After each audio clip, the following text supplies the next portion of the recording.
Si a la hora de buscar una nueva oficina o renovar su flota de vehículos valora entre comprar o alquilar, ¿por qué no hacerlo cuando necesita un ejecutivo?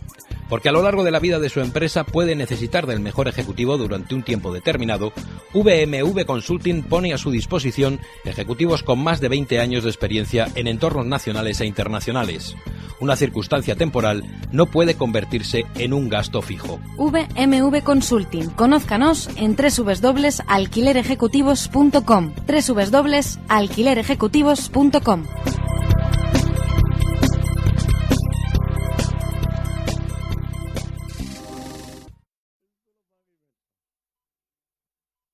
Esto es Gestiona Radio. Somos como tú. Gestiona Radio Valencia, 107.1 FM. Pulso Empresarial, un programa de Gestión a Radio que ofrece otro punto de vista de la situación económica de la Comunidad Valenciana. Dirige y presenta José Luis Pichardo.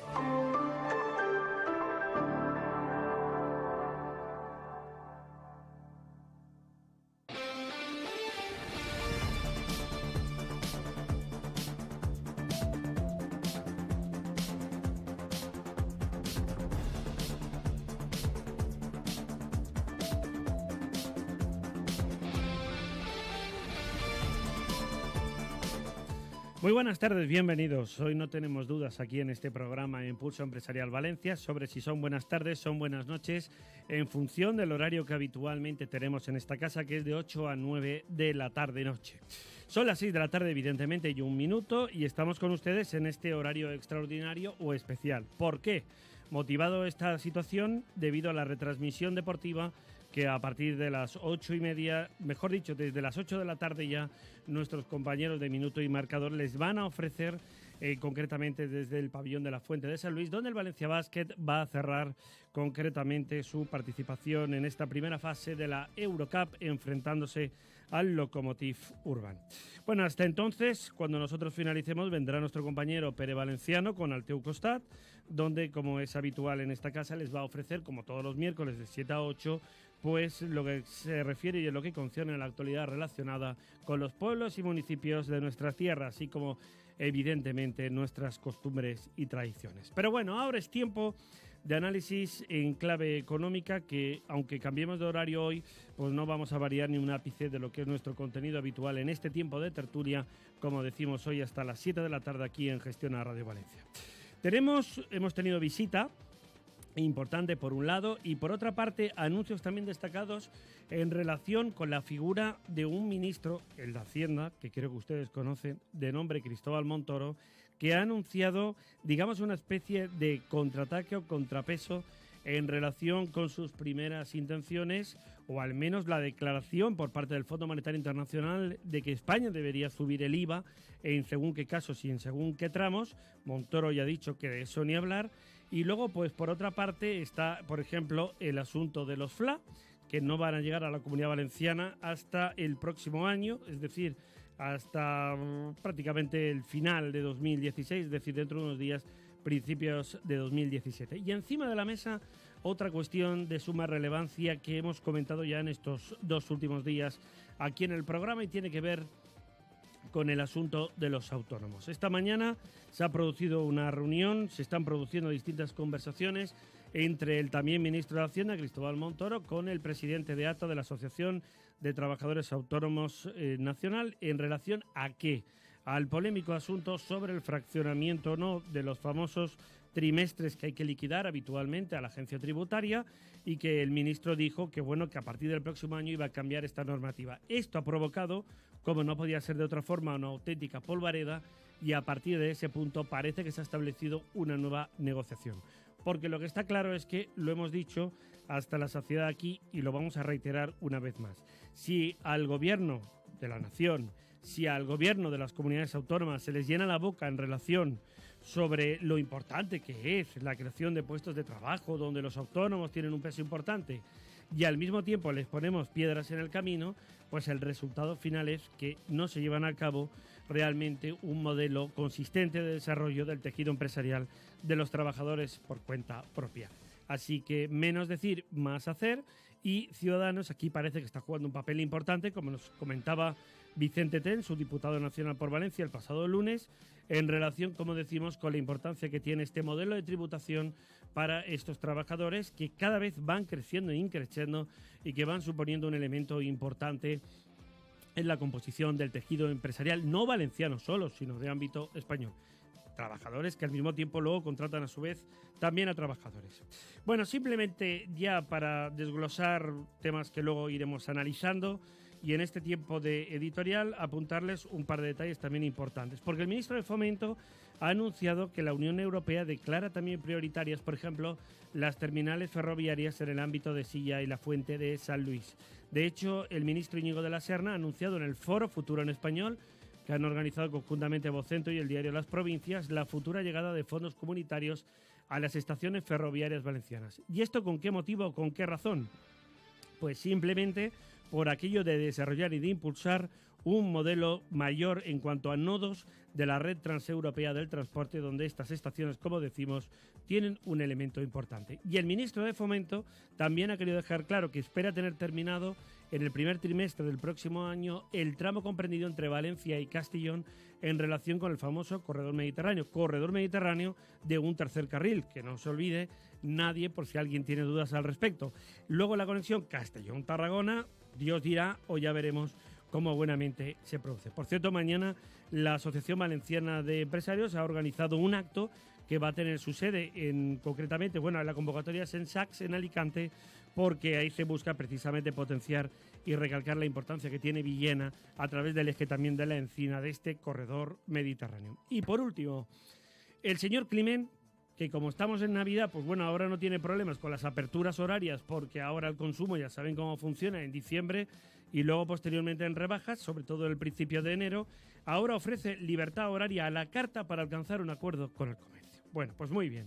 La comisión, que va a tardar un mes aproximadamente en reunirse, pues espera encontrar una solución para esta apertura de los festivos, pero al mismo tiempo el conseller de Economía inicia el proceso para anular todas las zonas generales de afluencia turística. En fin, es difícil entender cómo al mismo tiempo que estás negociando recurres a los tribunales.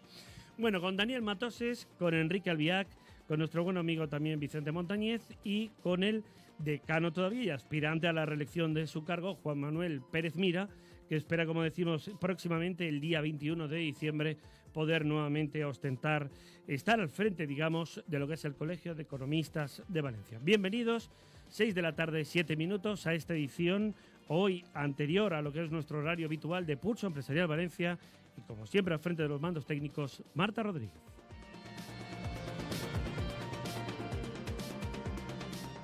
Estás escuchando Pulso Empresarial, José Luis Pichardo.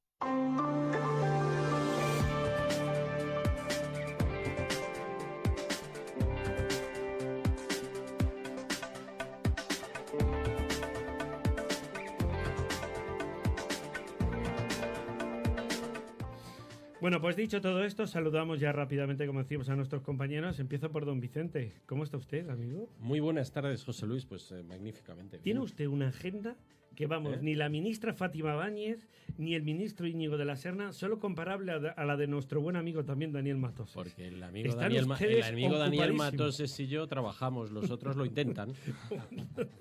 Con Juan Manuel Pérez Mira no lo sé, porque evidentemente imagino que también tiene la agenda muy ocupada. Buenas noches también. Buenas noches. Pues bueno, buenas tardes. La costumbre de decir. La verdad que sí.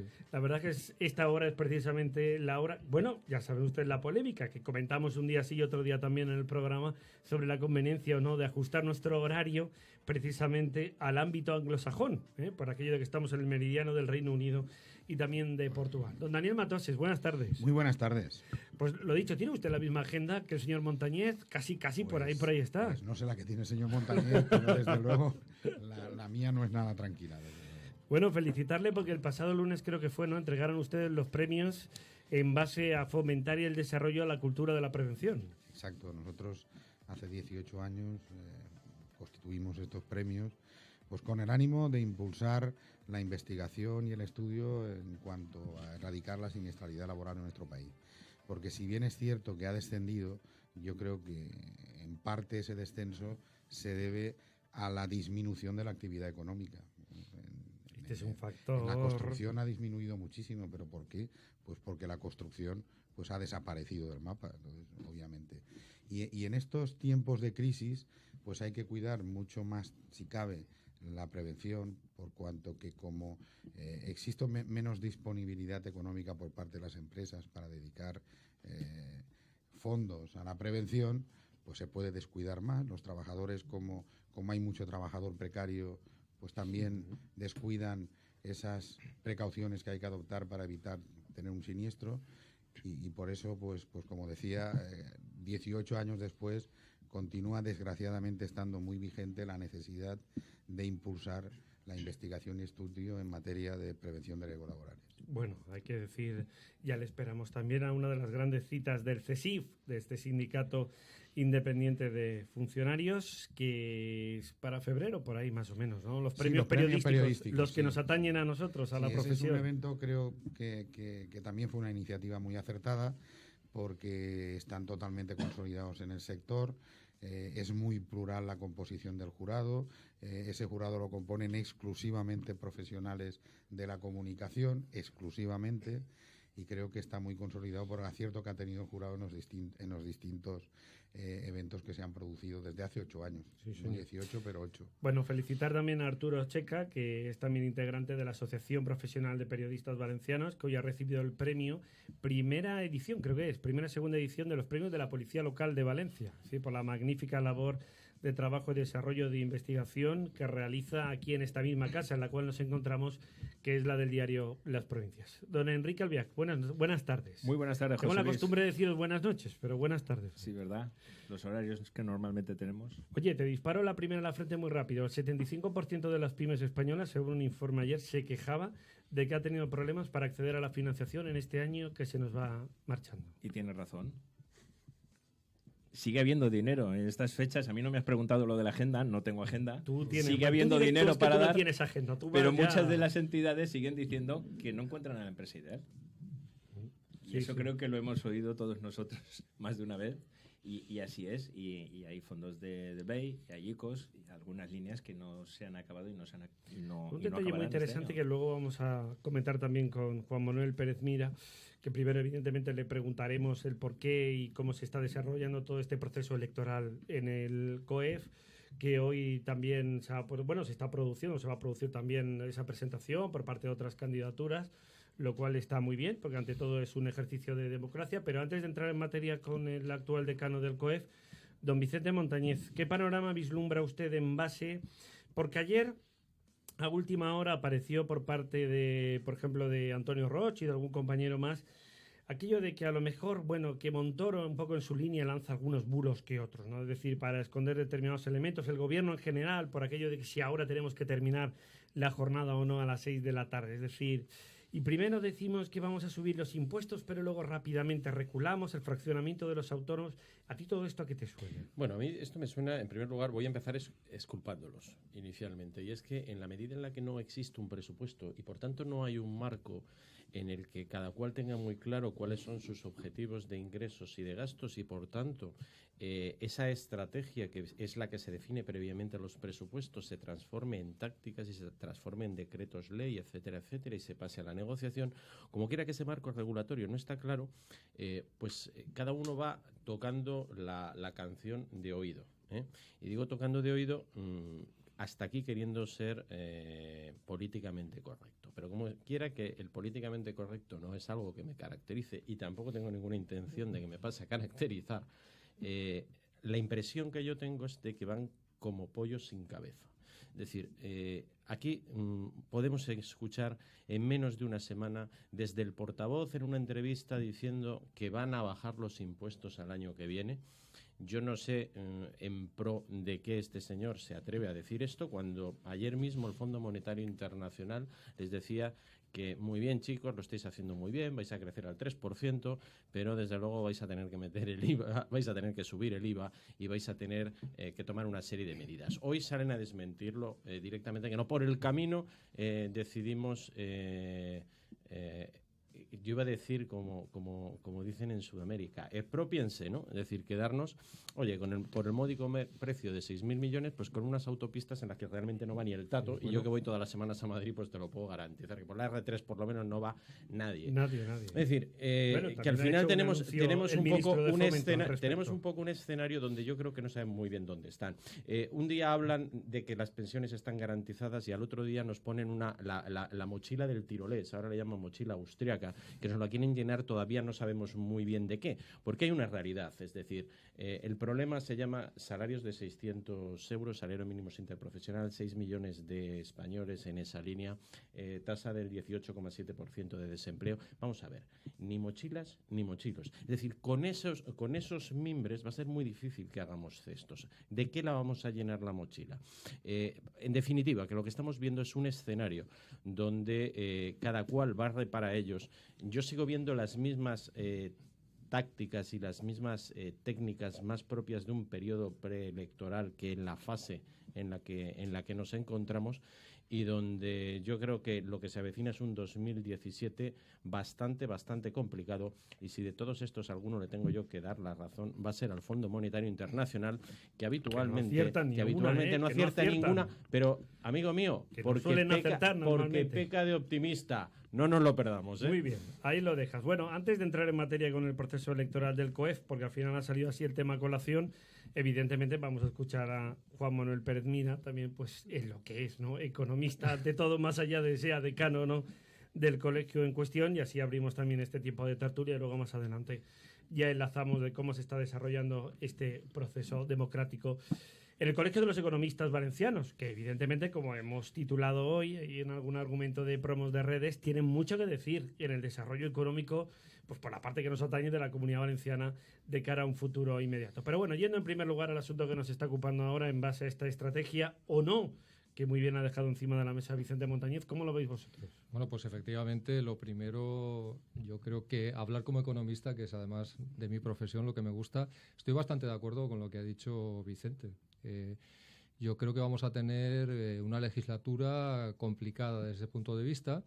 Lo que nos ha llamado mucho la atención, la semana pasada, el viernes, volvimos a la famosa técnica de los reales decretos leyes, que claro, en la legislatura anterior, pues digamos que era, en fin, palabra del señor, porque lo aprobaban el viernes, los sábados estábamos todos los profesionales estudiándonos rápidamente los reales decretos, porque a continuación eran inmediatamente convalidados por el Congreso. Pero claro, esta vez no parece ser que vaya a ser lo mismo. Claro, no hay mayoría absoluta para empezar. Efectivamente, por parte del entonces gobierno. parece ser que se vuelve a la técnica de los reales decretos, pero que luego el Congreso no va a validar, al menos en su totalidad, o no van a ser el Congreso tal cual han sido publicados inicialmente en el BOE. Por ejemplo, en el que tuvimos la semana pasada respecto del fraccionamiento del IVA y los aplazamientos de determinados impuestos, pues ya se están oyendo voces diciendo que bueno, pues que eso no va a ser así, ¿no? Por lo tanto, efectivamente, yo creo que vamos a tener una etapa en donde va a haber ciertas incertidumbres que vamos a tener que ir gestionando todos como podamos. Esto no es bueno, evidentemente, para la economía en ningún caso. ¿Cómo lo ves tú, Daniel? Pues bueno, todas las legislaturas son complejas, todas. Yo todavía no he pero asistido a ninguna que no la haya sido. Esta especialmente más. Y esta, bueno, pero también creo que se abre un escenario de oportunidades que si realmente los políticos hacen lo que dicen, es decir, anteponer el interés del ciudadano a cualquier otra circunstancia de índole electoral, etcétera, o de consolidación política, pues podía ser, como he dicho, un momento adecuado para alcanzar grandes acuerdos. El primer gran acuerdo que se debía de alcanzar es un acuerdo por el empleo y el crecimiento económico, que es el principal problema que tenemos los españoles. Todo lo de la mochila que decía Vicente y tal, que es así, pues se resolvería si hubiera empleo para todos, un empleo de calidad, que tuvieran un salario digno, un salario con el que poder vivir y poder llevar a cabo una planificación de futuro. Eso en estos momentos no se tiene. Y eso es lo más importante. Pero después también, en un escenario idílico, sería importantísimo que se alcanzaran acuerdos en materia educativa, como parece ser que sí que esta circunstancia legislativa actual pues puede de alguna manera impulsar. De hecho, ya hay algún movimiento en ese sentido. Un gran acuerdo en materia de sanidad para que todos los españoles tuviéramos acceso a la sanidad pública, universal y gratuita en las mismas condiciones de financiación, que en estos momentos no se produce. Un gran acuerdo en materia de política exterior, creo que eso es fundamental para que a un país se le tome en serio, que haya una continuidad, gobierne quien gobierne. Eso en Estados Unidos se ha venido produciendo habitualmente, no sé, en este nuevo escenario, en este nuevo panorama. O en este nuevo panorama estadounidense, qué es lo que va a pasar, pero hasta ahora ha sido así. Un gran acuerdo en política de defensa también es importantísimo. Y yo añado uno nuevo, un gran acuerdo en materia de administración pública que incluya la justicia. Es fundamental que haya seguridad jurídica. Es fundamental que la administración pública esté gestionada por profesionales de lo público. Ayer lo comentábamos. Lástima que no estuvieras en el debate. Porque es que de lo contrario se produce lo que se produce. Algún Que tertuliano gente que no reclamó, tiene ni idea de lo que es lo público, ni idea, pues accede por la vía política a la dirección de la gestión de lo público. A la dirección de la gestión de lo público.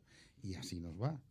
Pues mira, concretamente ahora me ha venido a la cabeza, lo reclamaba José Vicente Tello en relación con la externalización del servicio jurídico, por ejemplo, sobre la polémica empresa ex Imelsa y actualmente Divalterra, que como sabes ha salido a colación al margen de los gin tonics. Pues al margen de esa cuestión, pues precisamente aparecía la importancia. Pues por un lado, por ejemplo, el gobierno de nuestra comunidad está haciendo bandera de la internalización de los servicios públicos externalizados y está externalizando servicios.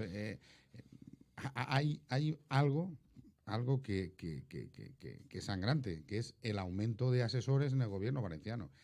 El contratar asesores significa externalizar la gestión de lo público, porque esos asesores normalmente están al frente de funcionarios. Al frente me refiero como responsables de funcionarios. Y desgraciadamente en política, pues ¿a qué asesores se contrata? Pues a los que no han obtenido los mejores resultados en su pueblo y no han conseguido ser alcaldes, en fin, a los que no han encontrado hueco en la distribución del pastel que se lleva a cabo. Y claro, la función pública y la administración pública es un cajón desastre donde cabe todo y así nos va. Y no tenía que ser así. Efectivamente. Lo que ocurre es que los políticos cuando están en la oposición son encantadores y quieren una administración pública profesionalizada, adecuada a las necesidades del ciudadano, etcétera, etcétera.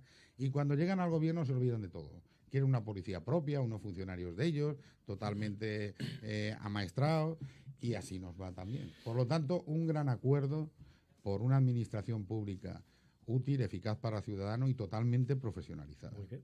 Ha dado usted un extenso catálogo, evidentemente, de sugerencias y aportaciones muy interesantes que ojalá los políticos nos escuchen de vez en cuando. Bueno, por lo menos los que vienen aquí a este programa damos fe de ello, de que al menos oyen. Luego ya que escuchen, ¿verdad?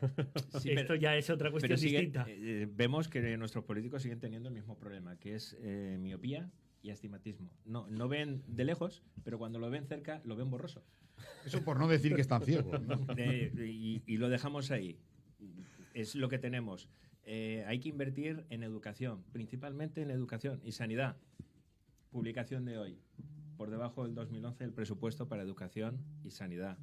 A mí me encantaría ver un acuerdo entre todos, mayoritario, para hacer esos cambios estructurales. Muy bien. En educación. Dicho esto, os pregunto. Funcionariado y en la estructura. Empiezo por ti rápidamente y os pido un poquito de brevedad al respecto. Las previsiones del gobierno marcan un 3,2% para cerrar este año 2016, 2,5% de crecimiento para el próximo 2017. Vicente ya ha dado algunas pinceladas, pero empiezo por ti.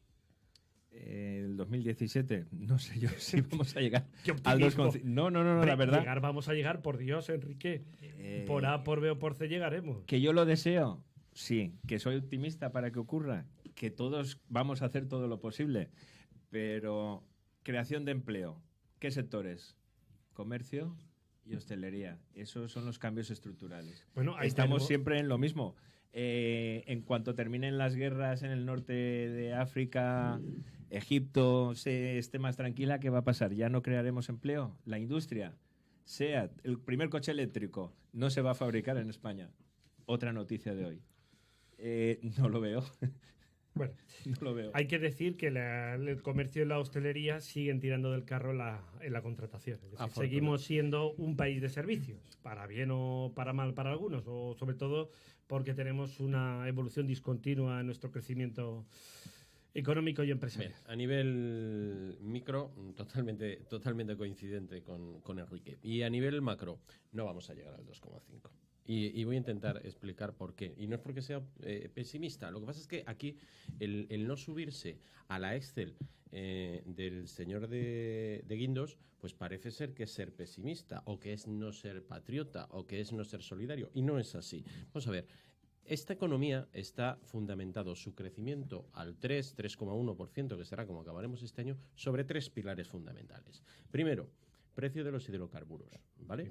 Segundo, vamos a ver la evolución del precio cambio, del crudo. paridad euro-dólar. Y tercera, tipos de interés. Y ni una de esas solas 3 variables que nos han soplado a favor de castañas se va a repetir. Primero, el precio del crudo, yo creo que se estabilizará en torno a una horquilla de los $60-65. No creo que sobrepase de los $65. Bien, con ese escenario directamente el impacto que tiene es una pérdida de 2, algo décimas sobre el Producto Interior Bruto de España. Con lo cual, si manteniendo la proyección que están haciendo estamos contra el 2,5, solamente fruto de ese impacto, bajen de ella un 0,25, por ejemplo, bien, podríamos firmarlo. Segundo aspecto importante, los tipos de interés y las primas de riesgo. Hoy estamos esperando que la FED apruebe, yo creo que debe de estar ya la señora Yellen, pues por ahí hablando, y si no entrará en breve. Bueno, son 12, bueno, lo van a 12 y media subir. del mediodía, ¿Vale? Horario de la costa este norteamericana. Con lo cual eso va a tener una repercusión sobre las primas de riesgo, sobre los tipos de interés y sobre toda una serie de mercados que no voy a extender excesivamente, pero que también van a impactar negativamente en el crecimiento de España. Y tercera, que es algo en estos momentos totalmente imprevisible, sobre todo porque la política China tampoco la tenemos demasiado definida y no sabemos qué es lo que pueda pasar, estando el señor Trump por ahí dando vueltas, pues habrá que ver qué sucede con las paridades, además con incertidumbres tan importantes como las de el Brexit por un lado, que todavía no está demasiado claro cómo va a funcionar, con qué es lo que está pasando en Italia, periodos electorales importantes donde pueden haber cambios muy importantes, así es que vamos a ver, yo creo que lo realista sería apuntar que vamos a un crecimiento de un 2,2. ¿Por qué este gobierno no lo va a decir? Jamás, porque lo que necesita es un marco regulatorio que sea capaz de vender unos presupuestos a Bruselas, y una vez haya vendido los presupuestos a Bruselas ya tendrá carta libre para poder forzar y negociar cualquier tipo de acuerdo, porque desde luego estos señores negociar no saben. Lo de forzar al señor Mariano Rajoy se le da un poquito mejor, para forzar subidas de IVA y una serie de medidas, chico, que ya no lo está anunciando todo Dios. Sí. De hecho, además, en cuanto al tema de presupuestos, con Juan Manuel Pérez Mira, en base a los economistas, hay varias cuestiones al respecto. Por ejemplo, los macroescenarios, porque creo que aquí lo hemos definido perfectamente. Y yo creo que ahora, más que nunca, probablemente están abiertos los frentes, es que Vicente también ha dado una clave, en el ámbito macro y micro. Es decir, hay una batalla muy importante en la micro, donde los autónomos tienen un papel muy importante. Pymes, no lo olvidemos, en un porcentaje muy alto también en España, que están incluidos en ese segmento. Y luego lo que concierne al ámbito de la macro, los estudios que habitualmente vais realizando y en base a vuestras previsiones, un poco tenéis estas percepciones del gobierno o no, o va a depender de otros factores que no hemos comentado aquí, aunque por ejemplo puedan influir de manera muy directa, sin ir más lejos, el tema del precio del crudo. Bueno, la previsión efectivamente es que el viento de cola que hemos tenido hasta ahora y que nos ha ido empujando, pues se acaba efectivamente. Los precios del petróleo no parece previsible que ya vayan a apoyar tanto, no solamente a la economía española, a todas las economías como hasta ahora, y eso evidentemente va a ser un factor pues que va a dificultar seguir manteniendo estas tasas de crecimiento. Es previsible que España siga creciendo, pero evidentemente no al ritmo que hemos tenido hasta ahora. Y luego hay dos cuestiones. Una, yo creo que importantísimo, el anuncio que hizo hace unos días el Banco Central Europeo respecto de la inyección de fondos que está realizando en el sistema desde hace 3 años largos, que bueno, pues ya han anunciado que el grifo se agota. Pero lo va a mantener. De una u otra forma lo va a mantener. Sí, pero ya solamente el anuncio hecho tiene efecto sobre la economía. Recorta 20.000, ¿eh? A Sí, partir sí, del pero segundo semestre. no lo descarta. Es decir, dice que ahí lo va a mantener, en principio. Pero posiblemente por elecciones, ¿no? Están las francesas y Efectivamente. en Alemania. Y una vez Entonces, eso esté claro. Sí, no. La política monetaria expansiva que hemos tenido estos años ha sido una de las claves para realmente explicar el crecimiento de la economía española, también del resto del conjunto de la eurozona, pero especialmente de la economía española. Y tenemos ya, además, dificultades. Tenemos una deuda pública ya que por encima del 100% del PIB, que obviamente implica que vamos a tener que sufrir subidas impositivas. La cuestión es quién y cómo. Estamos ahora hablando de si es sociedades, si es IVA o son los impuestos especiales o por dónde, pero que vamos a tener que sufrir como economía una subida de impuestos, yo creo que es algo indudable y por lo tanto esto es algo que va a frenar el crecimiento. Luego vamos a dar unas cifras. Disculpa, que además estoy totalmente de acuerdo en todo lo que comentas, pero solamente añadir algo. Y es que creo que hacemos excesivo hincapié sobre las líneas de ingresos, que es lo más fácil, pero se nos está olvidando algo. Hay otra forma de cumplir los objetivos de déficit y es reduciendo gasto. Y esto no se contempla. Es decir, yo estoy... cuando se toma una decisión como la que se tomó ayer de decir, bueno, al final el Estado es responsable en esta situación y nos tenemos que hacer cargo de las famosas autopistas, le acabamos de meter un viaje de 6.000 millones. Eso va a impactar en déficit y la única fórmula que no tendrían de que no impacte en déficit es haciendo zarandajas como hacen habitualmente. Pero va a imputar en deuda, que en definitiva el déficit no es ni más ni menos que el indicador primero del problema que vamos a tener luego con la deuda. Es decir, yo creo que nuestros políticos lo que deberían de empezar a plantear es que el limón ya no lo puedes exprimir mucho más. La subida de tributos va en contra del crecimiento económico, en contra de ese trabajo que estaba comentando el señor Matoses. En definitiva, de lo que le hace falta a este país, la subida de impuestos va en contra. Y lo que podrían empezar a mirar es de dónde bajamos. Pues lo que os iba a comentar, que lo vamos a hacer después de la publicidad, es comparar las cifras que ha dado hoy el ministro de Hacienda, Cristóbal Montoro, en relación con la recaudación, porque o el ministro se ha venido arriba o la economía española va mejor de lo que todos pensamos, porque claro, si hablamos de un diferencial de 12.000 millones de recaudación respecto al mejor periodo de bonanza de la economía española, concretamente, que fue en el año 2007, es decir, de 188.000 a 200.000 millones, pues debe tener una varita mágica o debe tener algo guardado o escondido que los demás no entendemos y que no conocemos. Además de hablar de un crecimiento del 3,3 o 3,4%. Pero esto, como decimos, lo vamos a analizar después de la publicidad. Además, así, ahora ya entrando en materia, sobre, como decimos, este proceso electoral que está teniendo lugar en el seno del Colegio de Economistas de Valencia, que va a culminar en un acto, bueno, evidentemente con la celebración de esas elecciones el próximo día 21 de diciembre. Alto en el camino, volvemos enseguida. Recuerden, hoy aquí en Pulso Empresarial Valencia hasta las 7 de la tarde. ¿Te mereces la ley de segunda oportunidad si eres autónomo, empresario o persona física? En Escentia Allianz te la ofrecemos, porque aportamos soluciones financieras legales a tus problemas. Entra a descubrir una oferta única en el mercado en escentiaallianz.com. Escentia Resultados, Escentia Fortaleza Empresarial.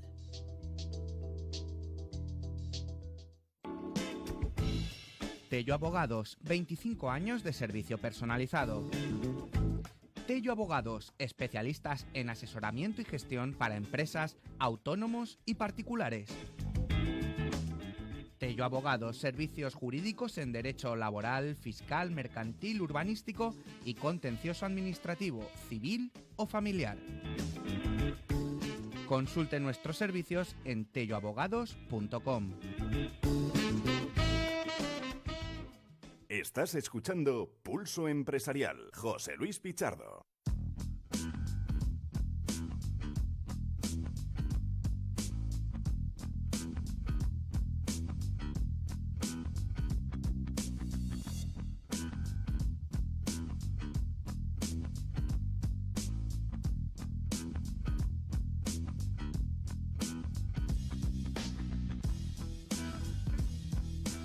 Bueno, continuamos con ustedes, 6 de la tarde, 33. Mira, estaba viendo aquí nuestro reloj, el que tenemos en el estudio, cifra ciertamente curiosa. Estaba comentando con Juan Manuel Pérez Mira, recuerden, es el actual decano del Colegio de Economistas de Valencia, cuyo proceso electoral culmina el próximo día 21, no martes, miércoles. Es decir, justo dentro de una semana, pues bueno, se ponen todas las cartas encima de la mesa. Nos estaba aquí comentando el decano del colegio que, bueno, hay 3 candidaturas. Esto es de suponer y es de pensar que, en primer lugar, genera expectación y que, por otra parte, pues lógicamente muestra, yo creo que un ámbito muy plural, muy democrático, en el seno de un colegio donde ha habido sus más y sus menos, pero bueno, como yo creo que como casi todas las organizaciones humanas. Y bueno, pues se empieza porque Juan Manuel Pérez Mira culmina ahora su primer mandato. Tienen 2 como máximo, es decir, estábamos aquí apuntando fuera de micros, esto como la presidencia norteamericana, ¿no?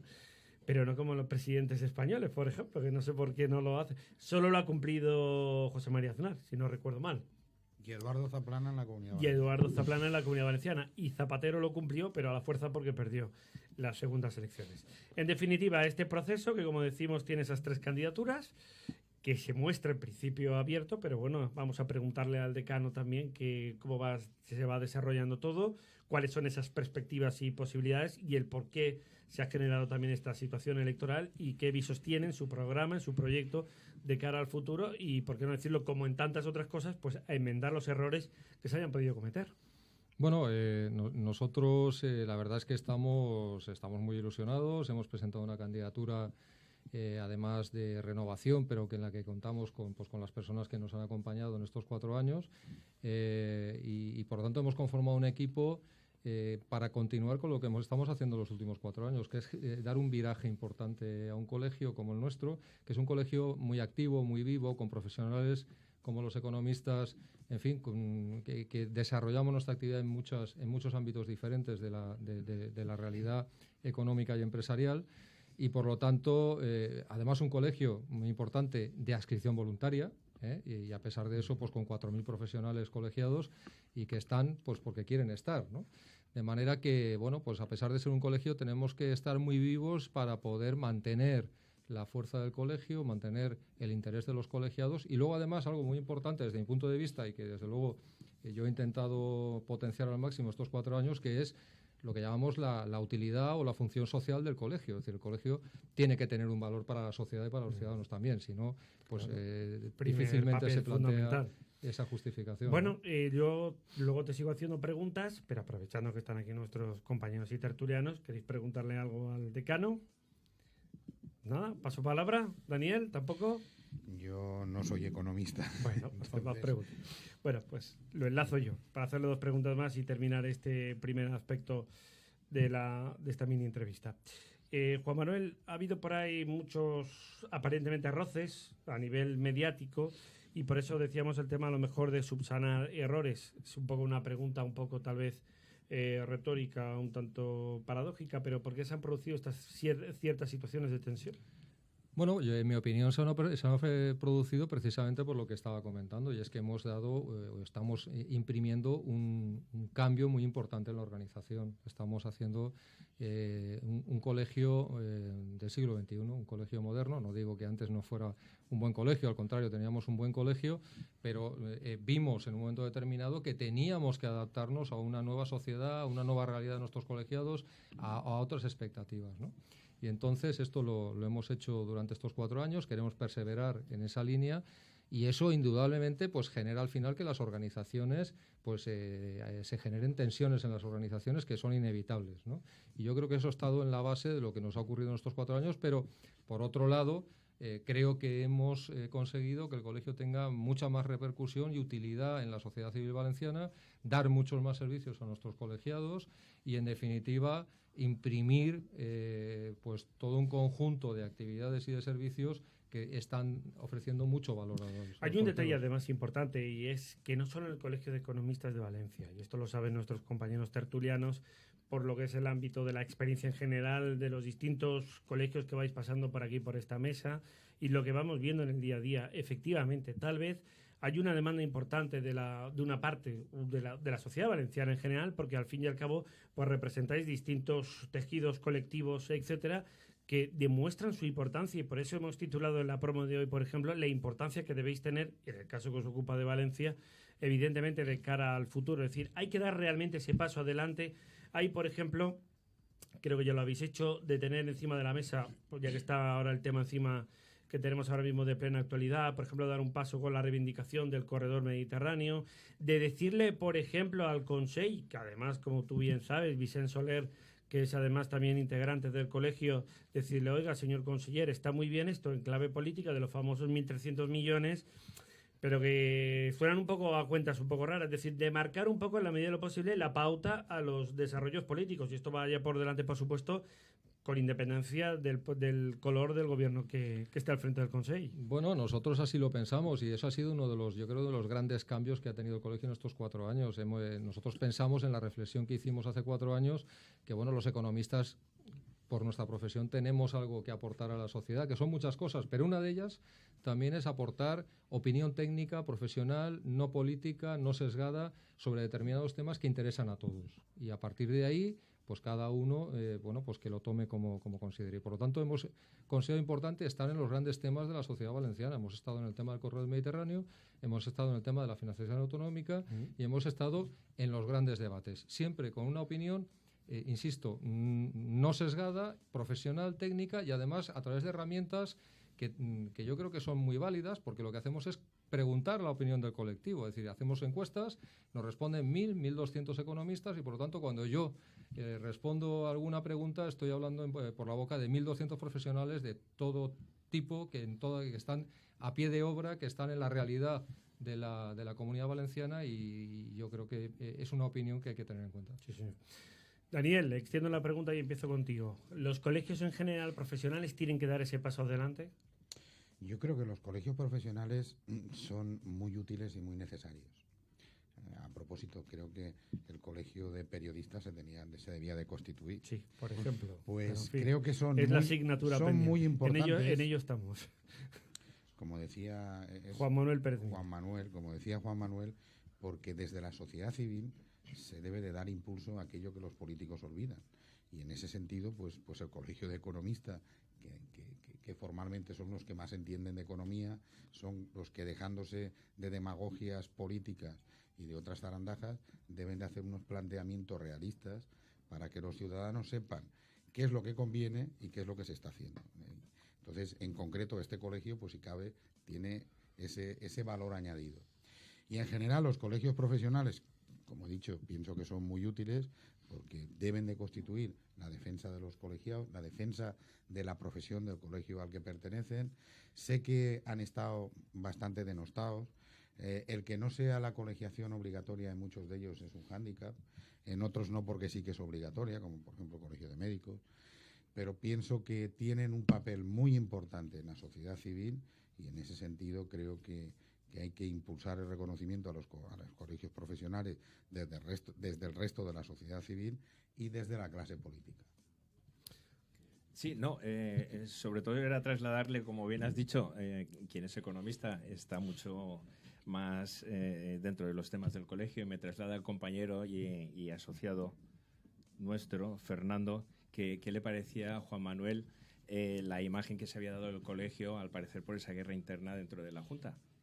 Evidentemente no me parece bien. De hecho, yo he intentado por todos los medios, pues trasladar una imagen de normalidad, porque además es lo que realmente ha habido en el colegio fundamentalmente, es decir, normalidad, gestión y trabajo. Obviamente este tipo de planteamientos públicos pues perjudican a la institución, eso es indudable.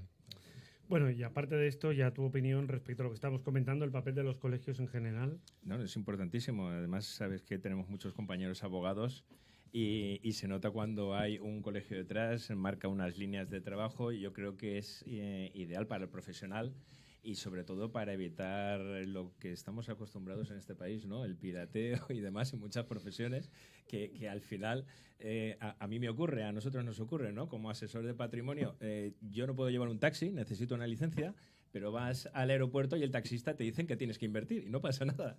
Entonces creo que este tema, es por muy cierto, bueno.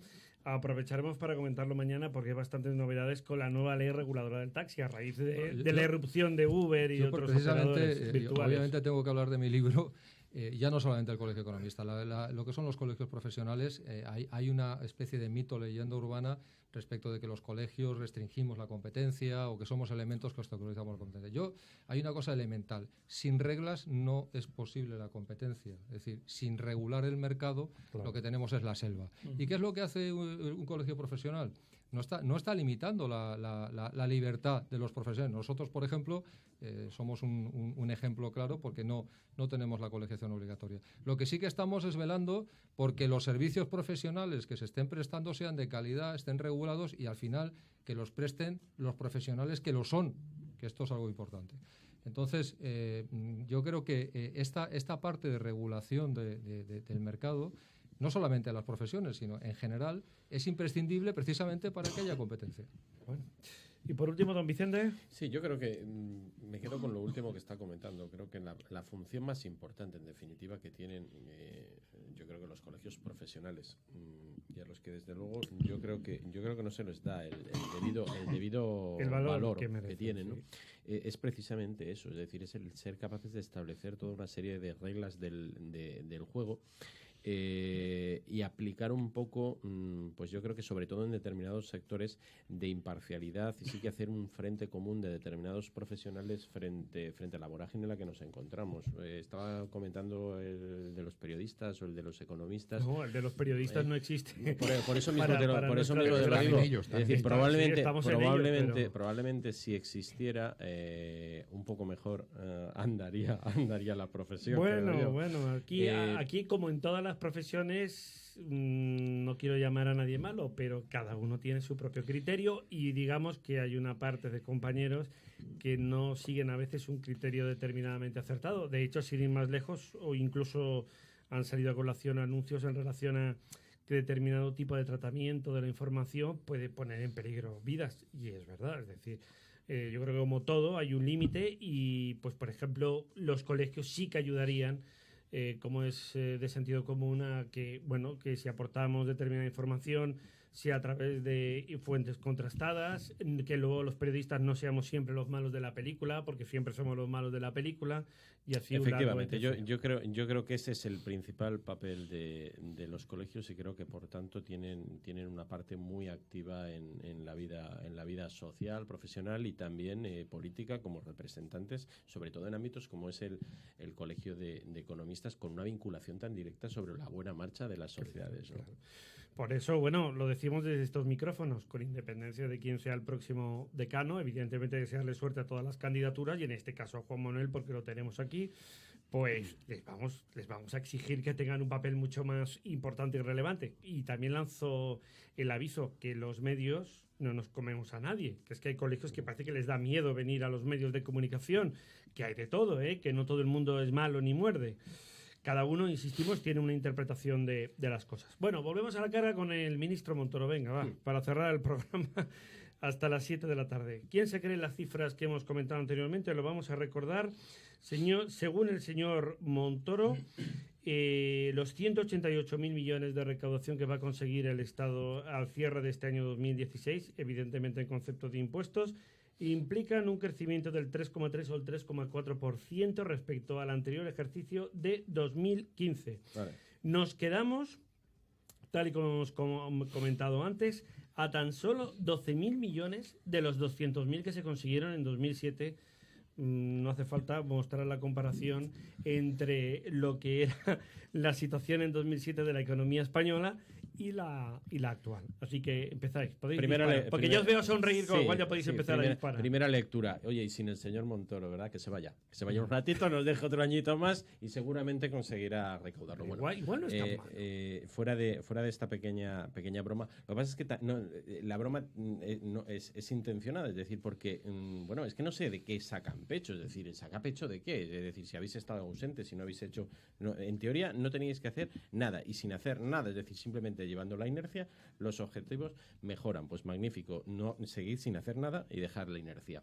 Y dos, esa cifra, como todas las cifras que da el señor Montoro, al que ves le tengo en gran estima, pues está malintencionada. Es decir, es que se nos olvida cómo se han contabilizado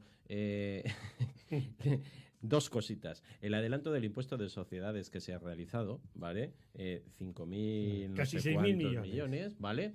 Y luego, por otro lado, en que nos explique el señor Montoro cómo ha contabilizado el impacto del ingreso que realizó Economía y Hacienda a las comunidades autónomas como no devengado del 2014. Explicándonos esas dos cosas le van a cuadrar a este señor las cuentas del gran capitán y verás como lo que hay son artificios matemáticos o contables y no hay gestión detrás. Y yo a mi político le exijo gestión y no que hagan numeritos, que eso ya lo sabemos hacer muchos. Sí, por cierto, 17 de enero anuncio por parte de Mariano Rajoy de la reunión de la conferencia de presidentes, donde el tema estrella, ya lógicamente del próximo año, pues va a ser esa reforma, a priori o en teoría, del modelo de financiación de las comunidades autónomas.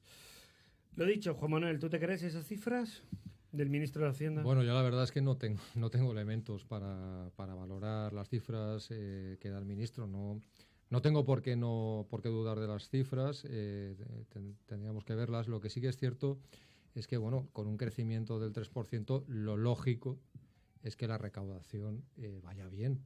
Y sí que es cierto, por las informaciones que tenemos... Pero también, es decir, tan cercanos a 2007. Las informaciones que tenemos es que el IVA está funcionando muy bien. Sí, de hecho, por eso Montoro ha dicho que bien. No lo toca ni de broma. Efectivamente. Salvo algunos ajustes, por ejemplo, aprovechamos para recordarlo, en materia de espectáculos en directo, por aquello de las quejas del IVA cultural. Que el IVA cultural no afecta a derechos de autor, en fin, que tiene, por ejemplo, muchos matices. Pero efectivamente hay elementos ahí, porque, por ejemplo, el IVA tiene la ventaja de que una modificación en la tributación tiene efecto inmediato. Sin embargo, en sociedades o en renta no es así, ¿eh? El efecto se dilata a ejercicios posteriores, salvo que actuemos sobre las retenciones o los pagos a cuenta. Por lo tanto, efectivamente, ahí hay que ver esas cuentas. No tengo por qué dudar inicialmente, pero no tengo elementos para decirlo. Sí que es cierto que el IVA, creo, y por la información que tengo, está funcionando bastante bien. Si las cuentas están apoyadas en otros impuestos, entonces ya sería más dudoso. No hay que hacerle, por tanto, caso al Fondo Monetario Internacional, Daniel. Es decir, no tocamos el IVA, lo dejamos como está, más allá de los ajustes que quiere hacer el ministro. Tú lo decías antes, las previsiones del Fondo Monetario Internacional se han cumplido en muy pocas ocasiones, si es que se ha cumplido en alguna. Por lo tanto, lo que diga el Fondo Monetario Internacional pues es para tenerlo en cuenta, pero nada más, para tenerlo en cuenta a título informativo. Yo creo que el cumplimiento o alcanzar un incremento del 2 o del 2,5, del 3, estará en función del crecimiento económico que se produzca.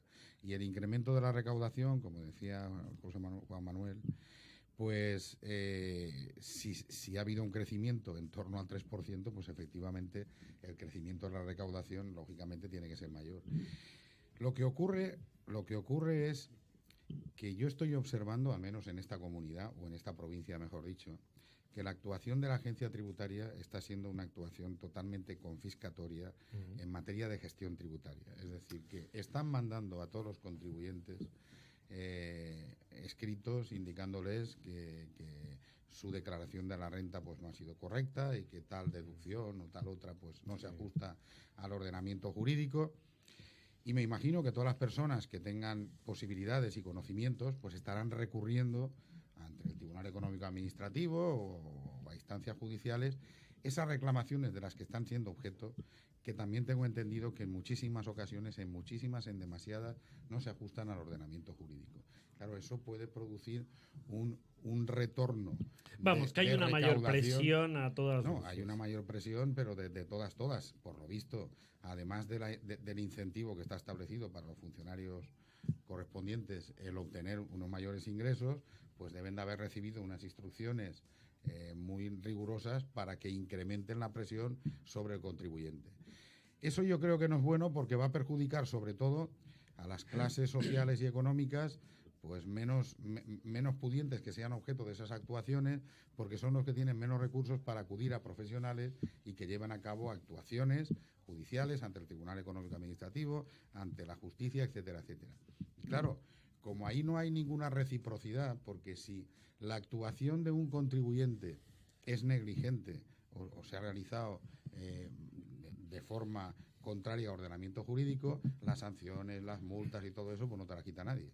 En cambio, si se equivoca o actúa no de demasiada buena fe la agencia tributaria, pues no pasa absolutamente nada. Y esa impunidad también hace pues que quien esté al frente de la responsabilidad de la gestión tributaria pues actúe como actúa, quizás pues para quedar bien con sus jefes o con sus más altos. Y luego está la otra vertiente, que al final ese modelo de actuaciones y más, vamos, no queremos pensar ni por momento, es decir, esperemos que todo se resuelva para bien y que los autónomos no tengan que quedar eximidos de ese fraccionamiento en los pagos de las liquidaciones trimestrales, porque eso efectivamente, como decimos, castigaría mucho más a esta micro que también se está moviendo en ese tejido, ¿no, Enrique? Al margen de IVAs arriba, IVAs abajo, es un factor cada vez más a tener en cuenta. Yo no sé si alguna vez conseguiremos ver realmente, de verdad, y lo digo en serio en esta mesa, si realmente conseguiremos ver algo ciertamente factible, es decir, que podamos ver ahí encima de la mesa una propuesta clara y contundente para los autónomos. Pensaba que ibas a decir si alguna vez llegaríamos a ver un autónomo feliz,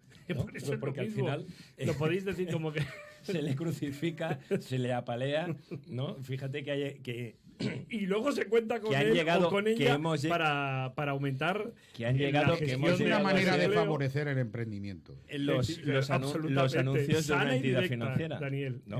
Que los autónomos hemos llegado a ser ya el eje principal de los anuncios de una gran entidad financiera.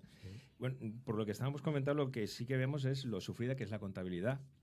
Y el FMI no acierta, pero como todas las cosas, la información es poder, quien tergiversa la información la envía y tú con esa información decides, ¿no? Hemos visto muchas auditorías que salían de fábula y luego, sin embargo, la auditoría no tenía nada que ver con la realidad, ¿no? Algunas de las entidades como la que estábamos comentando ahora mismo. A mí me gustaría que los autónomos fuéramos felices, que nos trataran bien. Al margen de si sube el IVA. Otro gallo cantaría, y a partir de ahí, pero vamos, lo estábamos comentando al principio del programa. Si no ayudas en absoluto al pago de los impuestos y la presión fiscal continúa creciendo, la mayoría de los empresarios si fraccionan el pago de los impuestos es por evitar el despido de un empleado. Y no quedará más remedio. Yo creo que esto que está comentando Enrique es realmente... Es que no olvidemos que muchos tienen que despedir a la fuerza. No, esto es la realidad. Es decir, los que estamos gestionando empresas sabemos que cuando una empresa está en dificultades, y habitualmente a los que nos contratan externamente no nos suelen contratar cuando las cosas van bien, desgraciadamente, que es lo que deberían de hacer, nos contratan cuando vienen mal dadas. Cuando vienen mal dadas, es decir, es muy difícil acceder al crédito, ¿de acuerdo? El acceder al crédito además no tiene la inmediatez en ocasiones que las acciones que tienes que tomar te obligan, y una fórmula de financiación, no nos equivoquemos, con un riesgo importantísimo sobre el patrimonio de administradores y en el caso de los autónomos sobre su patrimonio personal, que no son lo mismo las acciones que podría emprender una entidad frente a un impago que las que inicia Hacienda, ¿vale? Distan muchísimo que ver. Es decir, una entidad financiera no procede a un embargo de cuentas y Hacienda es inmediato. Bien, si nos cargamos esto, directamente vamos a ver un montón de bajas en los autónomos. Y yo adelanto para decir que no me creo lo que está diciendo el señor Montoro y auguro que desde luego esto se va a acabar y se va a eliminar la posibilidad de financiar los tributos tanto de IRPF como de Hacienda directamente, sino a partir del primer semestre, sí a partir del segundo semestre de 2017. Estoy convencido. De hecho, Montoro cuenta, Juan Manuel, también con la reducción del IRPF como así como uno de los elementos que le ha permitido el crecimiento, como decimos, sustancial de esta recaudación. La última pregunta que yo te quería hacer tiene que ver con el IVA precisamente. Es decir, el IVA yo creo que es también un impuesto comodín. Es decir, tiene muchas combinaciones, muchas aplicaciones. Todo el mundo dice que es el impuesto más directo de todos los indirectos. Es decir, tal vez podríamos considerarlo como un elemento, uno de los engranajes vitales del sistema de recaudación, incluso más allá de los denominados impuestos directos. El IVA es el gran impuesto, sin lugar a dudas. Y de hecho, yo creo que está claro que la imposición directa tiene que estar ahí, pero realmente los estados, y de hecho la Unión Europea, su presupuesto se nutre del IVA, fundamentalmente. Y yo creo que el futuro de los impuestos va a caminar mucho por la parte del IVA. España aún tiene margen, y esto la verdad es que da un poco de vértigo, aún tiene margen para incrementar el IVA, de acuerdo con con la directiva europea. Que oiga, Montoro. Efectivamente. No lo digas en voz muy alta. Pero efectivamente en otros países el IVA está al 25% y por lo tanto... Grecia, por ejemplo, sin más lejos. Claro. Hombre, si un incremento del IVA, si fuera compensado por una reducción de la imposición directa, pues podría ser neutro. Lo que pasa es que al final no es neutro porque el IVA lo paga todo el mundo igual y la imposición directa evidentemente no, porque en principio se supone que es progresiva. Y de hecho, que mañana también lo comentaremos, bueno, pues ha puesto a temblar un poco la subida concretamente al sector turístico, porque el sector turístico, claro, ahí tiene una dependencia muy importante del IVA reducido en el umbral del 10% y ahí, claro, subir al 21%, por ejemplo, podría perjudicar en principio a una parte tan importante de nuestro tejido empresarial. ¿Qué les vamos a comentar a ustedes que no sepan de turismo? Pues lo que no sepamos hoy lo vamos a comentar mañana. Por ejemplo, que nos reconectamos con Barcelona de una vez por vía aérea, por increíble que parezca. Ahora bien, otra cosa distinta es el acuerdo del Consell con Air Nostrum. Esto es capítulo aparte. Bueno, vamos a ver, recordando, porque el ministro de la Serna ha dicho que vamos a tener el corredor mediterráneo en el tramo Valencia-Castellón para el primer trimestre del próximo ejercicio. Juan Manuel Pérez Mira, mucha suerte. Muchas gracias. Y a ver cómo va la cosa de aquí justamente a una semana. E insistimos, la misma suerte, pues lógicamente también para el resto de candidaturas. Don Vicente Montañez, ¿semana que viene más? Intentaremos. A ver si la agenda, agenda. a ver si la agenda el señor nos lo Matos permite. están bien, que están ustedes con la agenda a tope. Pero usted sabe que siempre es un placer. Pues ya lo sé. Y Enrique, exactamente igual. Usted tiene la agenda, pero también la va cambiando 20 veces al cabo del día. Nos veremos. Pero Que nos tenemos vamos. que venir con gorro de Papá Noel. Con gorro de Papá Noel, sí, porque Traiga será los jamones, el último programa, la última tertulia del año. Bueno, les dejamos con Pere Valenciano, que ahora viene con Al teu costat para aportar toda la información. Gracias a Marta Rodríguez. Mañana, lo dicho, estamos nuevamente en nuestro horario de 8 a 9 de la noche. Hasta mañana.